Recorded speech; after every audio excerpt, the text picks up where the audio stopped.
Si vous voulez savoir si le FC Barcelone est capable de recruter un joueur, il y a une personne à écouter, c'est évidemment Javier Tebas. C'est une phrase que je répète souvent. Et là, on en a la preuve, les amis. Scandale en Espagne. Ouais.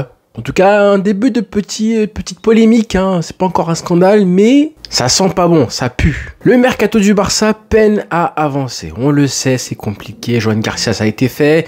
Nico Williams a floppé. Donc forcément, t'as perdu un mois sur un dossier concernant la priorité qui était l'ailier gauche. Du coup, tu repars de zéro ou presque. Et pour l'instant, on parle de Marcus Rashford en prêt. Mais est-ce que le Barça sera réellement capable d'aller chercher un Marcus Rashford ou un autre attaquant, évidemment, hein? Et bah ça, évidemment, personne n'est au courant. Personne ne sait la vérité. Personne ne connaît la réelle situation du FC Barcelone financièrement, économiquement et en termes de 1 pour 1. On est fatigué, les amis, de parler de tout ça. Surtout 4 longues années après les débuts des déboires du Barça niveau économique qui avait conduit au départ de Lionel Messi. Aujourd'hui, ça continue. Le Barça est toujours empêtré dans des problèmes d'inscription de joueurs et on aurait, je parle au conditionnel, on aurait payé le prix pour Nico Williams et ce flop monumental de la semaine dernière. On rappelle ce qui s'est passé. Nico Williams qui était du coup pressenti pour signer au Barça après que le Barça fasse sauter sa clause libératoire de 58 millions d'euros. Ça devait être fait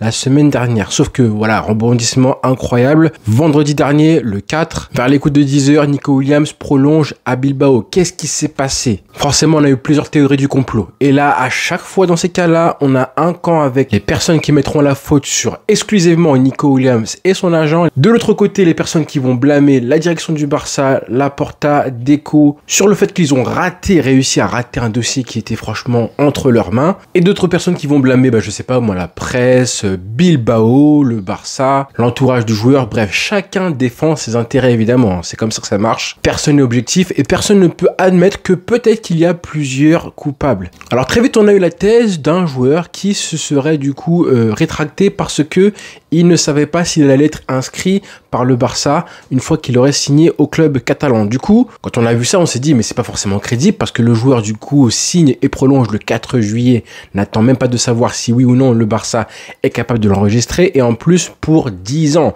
Il prolonge pour 10 ans à Bilbao. 2035. Sauf qu'aujourd'hui, petit scandale, petite polémique qui commence à arriver en Espagne. On a une personne qui s'appelle Miguel Galán, qui est actuellement le président de la CNAFE. Alors j'ai regardé un petit peu ce que c'était, hein. C'est le Centre National de Formation des Entraîneurs de Football en Espagne, qui est basé à Madrid en plus, qui nous informe de comment Javier Tebas aurait influencé le flop du transfert de Nico Williams au Barça. Il a publié sur Twitter avec un long tweet, un long communiqué, que ça ressemble à un communiqué, où il nous dit, je vous dis un petit peu les grandes lignes, que l'Athletic Bilbao aurait profité d'informations confidentielles sur la situation financière du Barça pour influencer la décision de la famille de Nico Williams. Javier Tebas, président de la Liga, aurait transmis ces données aux dirigeants basques lors de la fameuse réunion tenue peu avant que le joueur ne prolonge son contrat. Le président de la Liga aurait indirectement aidé Bilbao à faire pression sur le Barça dans ce dossier. C'est ce qu'on apprend grâce à ce monsieur Miguel Galán. Alors rappelons un petit peu les faits. On se rappelle que fin juin, on avait eu un communiqué un matin qui venait justement de l'Athletic Bilbao qui disait que le club basque allait travailler main dans la main avec Tebas pour vérifier si le FC Barcelone était en capacité de recruter Nico Williams après les propos de Deco, on se rappelle, pour la presse catalane, qui montrait justement que le Barça était sur le point de faire un pas sur le recrutement du joueur basque. Et à l'époque, on avait été vraiment surpris, voire choqué de voir un président d'une confédération, de la fédération de la Liga, qui travaillait avec un club autre que le Barça pour réussir à faire capoter un transfert. Et ce que nous apprend justement aujourd'hui monsieur Miguel Galán, c'est que grâce à Javier Tebas, le président de l'Athletic Club a pris connaissance des comptes intermédiaires du FC Barcelone, lui permettant de vérifier sur place que le bilan et le compte des résultats ne permettaient pas au Barça d'inscrire Nico Williams. Donc en gros, Javier Tebas a divulgué des informations qui sont confidentielles sur la situation économique du club. Et en gros, c'est pour ça justement que le club basque a averti Nico Williams sur la situation du Barça et que les agents du joueur ont demandé des garanties. Ce que le club a refusé et après on connaît évidemment la suite, les amis. Et ça les amis, je suis désolé, mais c'est un truc de fou, c'est très très très grave. Alors je sais pas jusqu'à quel endroit on peut aller, à quel point le Barça peut se plaindre, porter plainte. Ça, on va en reparler aussi, hein, parce que je comprends pas. Il y a des choses que je ne comprends pas sur la position du Barça concernant Javier Tebas, qui depuis des années et des années montre à travers du coup ses paroles, ses actes, ses décisions juridiques et autres, à quel point il est non seulement partial, mais presque anti-Barça. J'ai pas envie d'utiliser cette espèce de théorie du complot. Que Tebas soit un supporter du Real Madrid, ça ne me fait rien, ça ne me choque pas. Il y a tellement de gens, justement, en Espagne qui le sont. Pratiquement toute l'Espagne, hormis la Catalogne, a ce petit penchant côté Real, donc ça me surprend pas. Le fait qu'ils le disent, par contre, là, ça me dérange. C'est limite, j'assume être un supporter du Real Madrid, et même dans mes actes, j'assume l'être aussi. Mais bref, passons.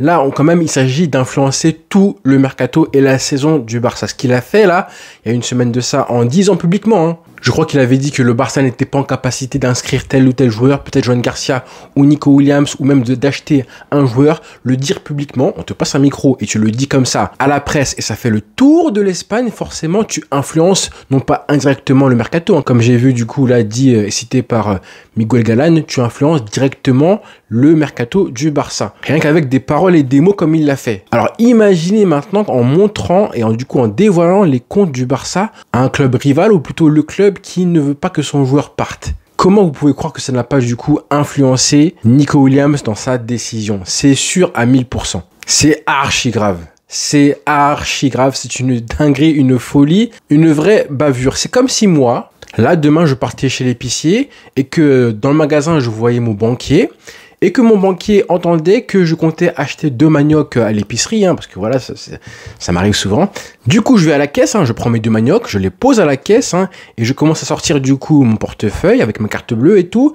Et là, derrière moi, il y a mon banquier qui dit au caissier, attendez monsieur, je vais consulter les comptes de Charel Mafoy, puisque les banquiers, hein, ils ont accès à tous vos comptes. Hein. Faut le savoir, hein, que les banquiers ont accès à tous vos comptes, vos opérations et vos achats. Donc du coup, il consulte un petit peu mes comptes et il dit au caissier, non, ce clochard-là, il n'a absolument pas d'argent, il n'a même pas de quoi s'acheter 2 maniocs ou 3, même un verre de bissap, il peut pas. C'est comme ça. C'est exactement la même chose. Il y a un espèce de souci de confidentialité qui n'est absolument pas respecté. Et on parle de millions et de millions d'euros. Là, c'est encore pire que moi et mes 2 maniocs. Donc, vous comprenez que c'est une dinguerie absolue. J'espère que vous avez kiffé ma métaphore, là, parce qu'elle était assez recherchée. Il y a un espèce de souci de confidentialité. Bilbao n'a pas à savoir quelle est la situation financière du club dans les détails. C'est un truc de fou. Donc, je ne comprends pas comment un président de la Liga peut se permettre de faire ça. Je ne comprends encore moins comment le Barça, parce que pour l'instant, on n'a pas eu d'informations, mais déjà quand on avait eu les paroles de Tebas, je me demandais pourquoi le Barça ne réagissait pas grâce à un communiqué, ou je sais pas, des paroles de Laporta, peu importe, on n'avait pas de réaction. Là, avec ce qui se passe, comment ça monte en Espagne, le scandale et tout, j'espère que le Barça va réagir, et je ne comprends pas depuis maintenant des mois et des mois, pourquoi Laporta ou le Barça ou des socios ne se permettent pas de porter plainte contre Tebas ou ne demandent pas sa démission. Il y a forcément une raison, hein, voire plusieurs. Et je suis sûr, hein, des conflits d'intérêts, c'est sûr. Mais là, ça va tellement loin à ce niveau-là. Hein. C'est pour ça que je disais que blâmer Laporta ou Deco, seulement lui, ou alors blâmer Nico Williams, c'était pas forcément intelligent. Pour moi, ils sont 100% tous fautifs. Et non pas 50-50 chacun, hein. Et non pas 33% si vous vouliez inclure Javier Tebas. Hein. Pour moi, tout le monde est fautif. Déjà, le Barça, pour ne pas être aujourd'hui, 4 ans plus tard, débarrassé de tous ces problèmes financiers, ne pas réussir à pouvoir inscrire un joueur juste après l'avoir recruté, c'est relou, hein. Et en plus, le Barça n'a toujours pas réussi à éradiquer l'espèce de flou. Vous voyez, le flou qui consiste à ne pas savoir qui est le fautif, à ne pas savoir si le Barça est en capacité ou non de recruter des joueurs. Parce que là, on ne sait pas en vrai. On ne sait toujours pas si Nico Williams a eu raison d'attendre un petit peu plus le Barça ou pas.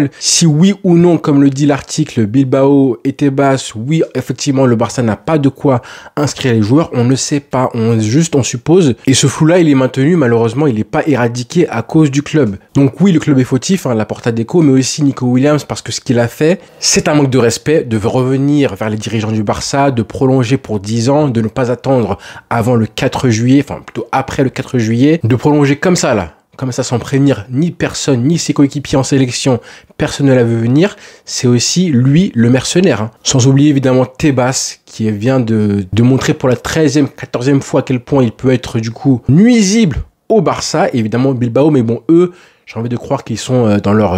pas dans leur droit, hein, mais ça me surprend absolument pas qu'ils fassent le maximum, même des moyens qui sont là, pas forcément glorieux, pour faire capoter un transfert comme celui de Nico Williams. Ils ont usé de tous les moyens possibles. C'est petit, c'est mesquin, mais bon, ça les regarde eux. Je pense que beaucoup de clubs auraient fait la même chose. Mais vraiment, je comprends pas trop. Hein. Vraiment, le Barça et la position du club en faisant presque... en ignorant tout ce que Tebas peut faire à ce club-là, en l'entachant. Parce que vraiment, ces paroles-là qu'il a eues récemment en disant que le Barça n'a pas de quoi payer et inscrire ses joueurs, et ben ça va influencer tout le mercato. Hein. Prochainement, je pense que, encore une fois, on passe pour des sapologues. Hein, un club qui vit au-dessus de ses moyens, qui achète des costumes 8 pièces, là, mais qui mange du riz, du pain et du sel. On veut acheter Nico Williams, mais on n'a pas d'argent pour l'inscrire. Donc c'est un petit peu sale. L'image que Javier Tebas fait le maximum pour coller au Barça. Et honnêtement, ça marche, ça fonctionne et ça fait mal aux supporters. Ça nous fait mal. Non, monsieur Tebas, hein, il faut partir. Il faut partir, mais bon, si le Barça ne fait rien aussi, hein, mais le nombre de scandales de ce monsieur-là, ses déclarations, la VAR, la goal line technologique qu'il ne veut même pas mettre, même pas payer. Et pendant ce temps-là, le Barça qui ne fait rien. Vous voyez comment ça impacte le sportif, hein, tout ce qui se passe avec Tebas. Bah, ça a un impact sur le sportif parce que c'est peut-être la raison. On vient de savoir la raison, on l'a eu du coup. La vraie raison pour laquelle Nico Williams ne serait pas arrivé au Barça. En gros, il a été manipulé et influencé par Bilbao et en amont par Javier Tebas en personne. Qui de plus crédible que lui pour te dire si le club qui veut t'acheter peut le faire ou non? Il n'y a personne. Donc forcément, Nico Williams, il y a cru. Eh oui. Bon les amis, rendez-vous très vite. À savoir ce soir avec un live et d'ici là, du coup, prenez soin de vous. On continue et normalement, demain, vidéo sur Monsieur Ibrahim Diarra. Bonne soirée à tous les frères. Visca Barça. Ciao.